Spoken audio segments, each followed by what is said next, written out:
চলচ্চিত্র চিন্তা আপনার মাঝে কিভাবে কাজ করেছে? স্বাধীনতা যুদ্ধের পর 1971 সালে কুমিল্লাতে আমি প্রথম একটি শিশু সংগঠনের সাথে জড়িত হয়ে পড়ি। যে শিশু সংগঠনের একটি প্রধান পৃষ্ঠপোষক ছিল প্রেসিডেন্ট জিয়াউর রহমান।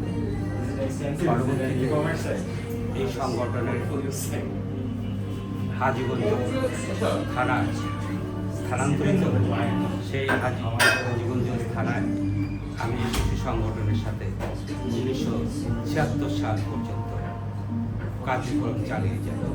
তারপর আমার আব্বার বদলির সুবাদে আমি যখন চাঁদপুরে স্থানান্তরিত হয়, সেই স্থানান্তরিত চাঁদপুর শহরে আমি ইনসেগুড়ি খেলাঘর নামে একটি শিশু সংগঠন গড়ে তুলি সমমনা বন্ধুদের সাথে।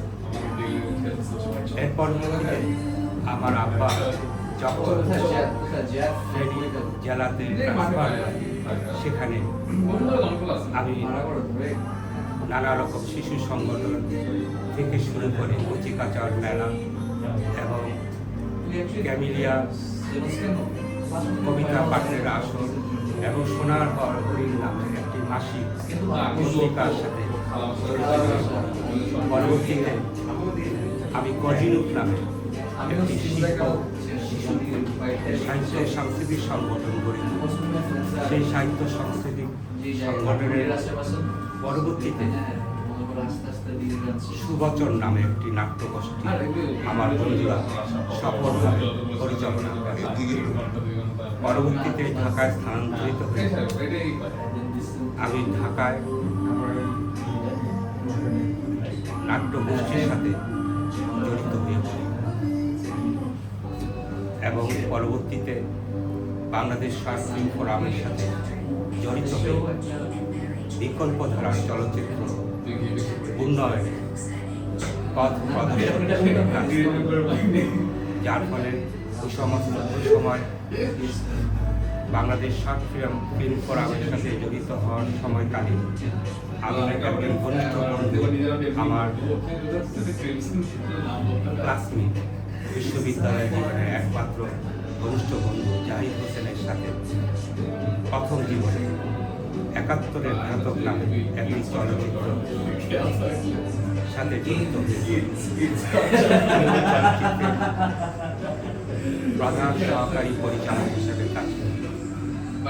পরবর্তীতে আমি ইংল্যান্ডে স্থায়ীভাবে বসবাসের পরবর্তীতে আমি বাংলাদেশে মাতৃত্ব নামে একটি চলচ্চিত্র পূর্ণদৈর্ঘ্য চলচ্চিত্র নির্মাণ করি। যে চলচ্চিত্রে আমি প্রযোজক হিসেবে জড়িয়ে পড়ি। ওই চলচ্চিত্র নির্মাণের পরবর্তীতে 2023-22 সালে আমি সুবর্ণভূমি নামে একটা পূর্ণদৈর্ঘ্য চলচ্চিত্র নির্মাণ করি। এই চলচ্চিত্রে আমি প্রযোজক হিসেবে এবং আমার বন্ধু জাহিদ হোসেন এই চলচ্চিত্রে পরিচালক হিসেবে কাজ করে। তার পরবর্তীতে 1923 সালে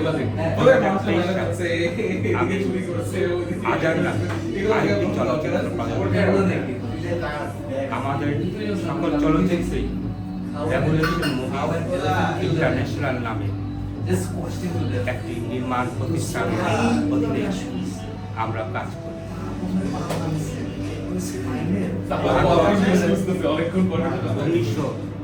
2024 সালে আরেকটি পূর্ণদৈর্ঘ্য চলচ্চিত্র প্রযোজনা করি। যে চলচ্চিত্রের পরিচালক হিসেবে জাহিদ হোসেন আবার এই চলচ্চিত্রটি পরিচালনা করেন। ছোটবেলা থেকেই আমি শিশু সংগঠন, সাংস্কৃতিক সংগঠন, পরবর্তীতে নাট্য আন্দোলন, চলচ্চিত্র আন্দোলন, এগুলোর সাথে আমি যুক্ত হয়ে পড়ি। সেই ছোটবেলা থেকে সাহিত্য চর্চা এবং সাংস্কৃতিক চর্চা করতে করতে কখন যে বিশ্ববিদ্যালয় জীবনে আমি চলচ্চিত্রের সাথে জড়িত হয়ে পড়ি। আমার বন্ধুদের যাই অনুপ্রেরণা উৎসাহে আমি এই পথ পরিক্রমায় অংশগ্রহণ করি।